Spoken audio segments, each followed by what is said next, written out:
Sa mission remplie, Claire saute dans un train pour passer le week-end en famille à Suzhou, sa ville d'adoption. Perle du bassin du Yangtze, cette ville ancestrale est connue dans le monde entier pour ses canaux et ses jardins. Suzhou, c'est une ville qui est très très agréable, où j'aime vivre. Cette ville, en fait, elle a la capacité de nous faire penser qu'on n'est pas dans une ville où il y a quand même environ 12 millions d'habitants. On voit toujours un arbre quand on est à Suzhou, il y a toujours un ancien bâtiment, et on a l'eau qui apaise en fait le rythme de vie. C'est une ville qui est très sérieuse, très austère, mais dans le bon sens. On ne va pas être exubérant, voilà, on va rester humble et on est sérieux. Et c'est ça que j'aime dans cette ville parce que ça me ressemble aussi un peu, je ne suis pas quelqu'un d'exubérant. Là actuellement, je vis au sein de l'ancienne cité. Alors j'aime beaucoup me balader dans Suzhou. Suzhou, c'est une ville d'histoire, c'est une ville de connaissances. Claire vit avec sa fille Camille, 12 ans. Mère attentionnée, elle est heureuse de lui offrir la chance de découvrir d'autres habitudes de vie. En semaine, Camille est pensionnaire dans une école internationale. Toutes deux sont inséparables quand elles se retrouvent le week-end. Et pour célébrer ces retrouvailles, rien de mieux qu'un bon repas. Après une promenade le long des quais, mère et fille décident de mettre les petits plats dans les grands. Claire fait un détour par le marché du quartier qui se trouve à 2 pas pour se procurer tous les ingrédients dont elle aura besoin. Véritable cordon bleu, elle prend son temps au milieu des étals pour choisir les produits les plus frais et les plus savoureux. Ici, elle trouve son bonheur. C'est aussi une bonne occasion d'échanger quelques mots avec les commerçants et de pratiquer son chinois. Voilà une bonne chose de faite. Son sac rempli de victuailles, Claire rentre chez elle retrouver Camille. Elles habitent dans un quartier de la ville traversé de canaux. C'est un endroit paisible et typique de Suzhou. Dans son appartement de 3 pièces, sans surprise, le cheval occupe la place d'honneur. Et là, on a 3 éventails. Celui-ci, c'est Camille qui l'a peint. Alors, on a été il y avait des ateliers pour enfants pour peindre sur les éventails. Ici, on a un écrit en chinois. Là, c'est des objets chers à mon cœur puisque c'est Philippe, un de mes coachs, qui l'a fait pour moi, qui a dessiné le cheval. Et là, c'est un cheval chinois qui m'a été offert par des propriétaires de l'écurie où j'étais à Suzhou. Alors, il est du pur style chinois, il doit y avoir une signification par rapport à l'attitude du cheval, à son harnachement. J'ai pas encore eu le temps d'étudier spécialement. Il faut savoir qu'il pèse très très lourd quand même, il est vraiment imposant. Et alors ce jeune cheval, je m'en sépare jamais. Et dans mes déménagements, en fait, il voyage pas dans un carton, il est dans mes bras. Voilà, parce que c'est quelque chose qui est très précieux. J'ai beaucoup d'amis qui m'ont offert des beaux cadeaux, des énormes cadeaux. Et je suis très sensible à ça. Et bien sûr, ils font partie de ma vie. Et chaque fois que je pose les yeux sur eux, ça me rappelle que je suis pas toute seule. Et que j'ai des amis qui me sont chers. Voilà. Le moment est venu de passer en cuisine. Camille vient prêter main forte. On lave, on épluche, on coupe, on émince. Des gestes simples mais si agréables à exécuter lorsqu'ils sont faits à deux. Elle savoure ce moment privilégié. J'ai plusieurs passions dans la vie. Ma passion principale, c'est mon travail, ça tombe bien. Mais d'autres passions, la gastronomie, c'est important, la découverte de nouvelles saveurs, de nouveaux fruits, de nouveaux légumes, de nouvelles manières d'accommoder les aliments ensemble. Au menu, bœuf bourguignon, un plat typique de la région dont Claire est originaire. Et voilà, la bouteille entière. Reste à faire mijoter. Pendant ce temps, on passe à la préparation du dessert. Et c'est la mousse au chocolat, sans fouet électrique, donc montée des blancs en neige à la main. Que les blancs en neige soient bien montés, Camille, il y a 2 méthodes. Même en Méthode cuisine, gentille, Claire en profite toujours pour transmettre un savoir, une tradition. Mais elle le fait toujours à sa manière, en s'amusant. D'accord. Ici, elle enseigne une méthode originale pour vérifier si les blancs en neige sont réussis. S'ils sont bien fermes et si la mousse sera bonne, si elle sera bien aérée, c'est de retourner le plat sur la tête de Camille. Et Pas sur ma tête. parce que la mienne, j'ai pas envie de faire un shampoing. Et de vérifier que tout reste dans le plat. D'accord, D'accord? d'accord. Ok. Maintenant, on va incorporer les blancs en neige dans le chocolat.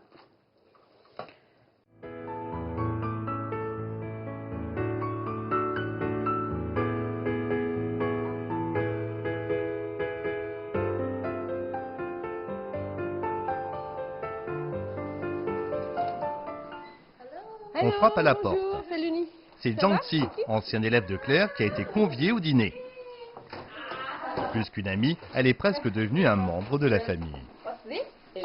Mousse. Mousse? Okay. Yeah. Ok. I like it. On s'est rencontrés au club.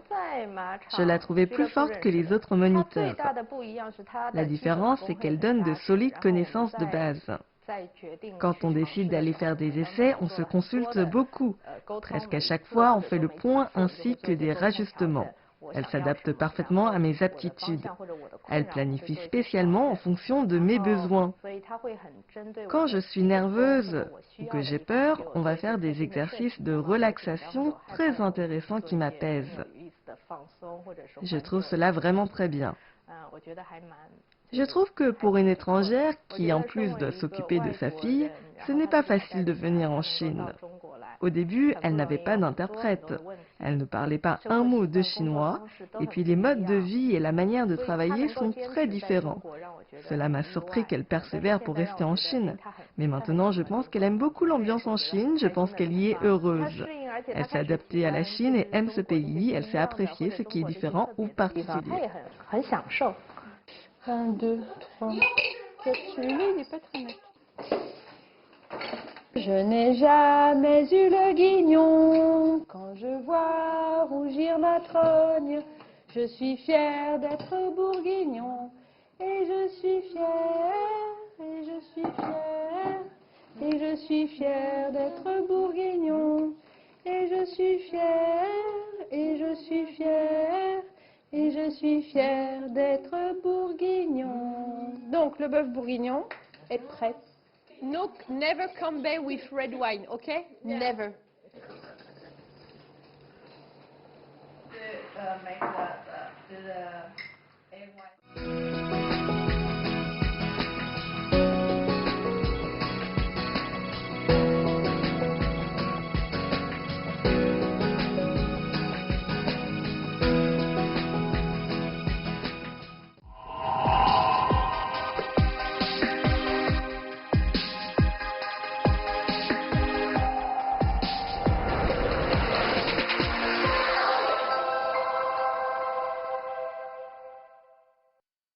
Le lendemain, pendant que Camille fait ses devoirs, Claire est rattrapée par ses obligations professionnelles. C'est ici, dans une petite pièce de son appartement aménagé en bureau, qu'elle gère ses activités. Claire a débuté sa carrière il y a une trentaine d'années, mais c'est très tôt dans sa vie que la passion du cheval est née. C'est un rêve d'enfant. C'est quand j'étais toute petite, avant 4 ans, je rêvais que je galopais sur un cheval en liberté dans un pré. Rien dans son environnement immédiat ne semble destiner Claire à se tourner vers l'équitation. Pourtant, quand on remonte dans son arbre généalogique, on trouve des paysans bourguignons qui côtoyaient les chevaux ainsi que des ancêtres hongrois, un peuple cavalier. Donc des antécédents assez loin par rapport aux chevaux, mais quelque chose qui reste sûrement dans le sang et qui est revenu me rattraper. En fait, les chevaux m'ont rattrapé. Il lui faudra cependant attendre l'âge de 12 ans pour pouvoir apprendre à monter. Ses parents la laissent vivre sa passion, mais à condition qu'elle suive un cursus scolaire et universitaire classique. Claire entame des études de psychologie car elle désire aider les enfants en difficulté. Elle découvre alors l'équithérapie, c'est-à-dire le soin par les chevaux. Cette approche permet notamment de faire face à un handicap ou un mal-être. Claire y voit le moyen de vivre sa passion tout en se rendant utile. Au grand dam de ses parents, elle abandonne ses études et suit une formation de monitrice. Didier Denain, premier Français au JO de Beijing, fait partie de ses mentors. Diplôme en poche, Claire devient monitrice puis responsable de club. Fidèle à son engagement, elle fait toujours en sorte d'organiser en parallèle des activités destinées aux enfants en situation de handicap, où qu'elles soient. Un jour, Claire tombe sur une annonce de l'Union nationale interprofessionnelle du cheval, qui promeut notamment les filières françaises dans le monde. L'organisation recherche des professionnels pour former les moniteurs chinois. Pour Claire, c'est le moment opportun de voir de nouveaux horizons. Elle postule et sa candidature est retenue. En juillet 2016, c'est l'arrivée à Suzhou.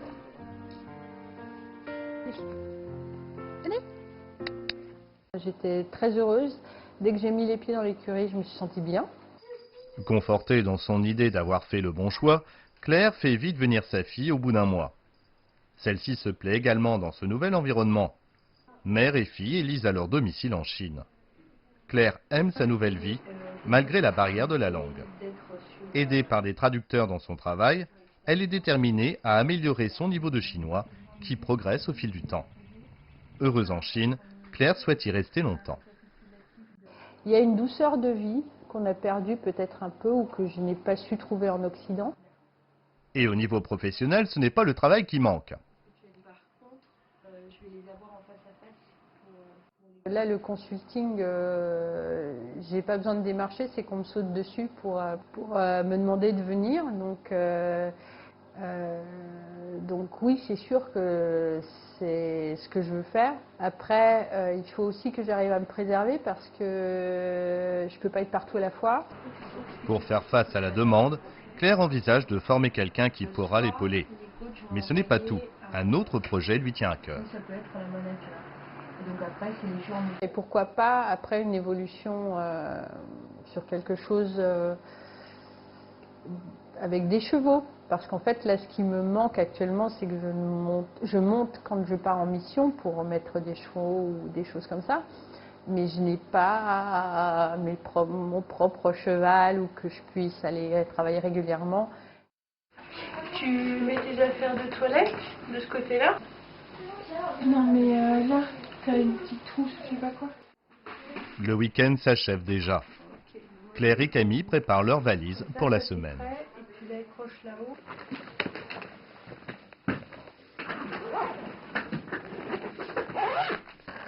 Comme tous les lundis matins à la première heure, Claire accompagne Camille à l'école où elle est pensionnaire.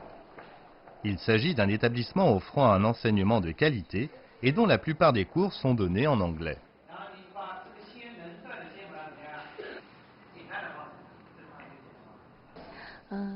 Camille s'entend très bien avec les autres enfants. C'est une enfant vive, ouverte et souriante. De 9 h du matin à 2 h de l'après-midi, tout est en anglais. Pendant cette période, élèves comme professeurs doivent parler anglais. Pour Camille, cela ne pose pas de problème pour communiquer, mais sa maman attache aussi de l'importance à son apprentissage du chinois. Les familles chinoises se préoccupent avant tout des études de leurs enfants. La maman de Camille fait totalement confiance à l'école pour ce qui est des études et du reste de la vie scolaire. Une nouvelle semaine commence pour Claire. Elle sera rythmée par des rencontres et toujours animée par cette envie de transmettre son savoir. Moi, je suis là pour partager mes connaissances parce que c'est la plus grande richesse qu'on ait en fait, la connaissance. Et si on ne la partage pas, elle ne sert pas à grand chose.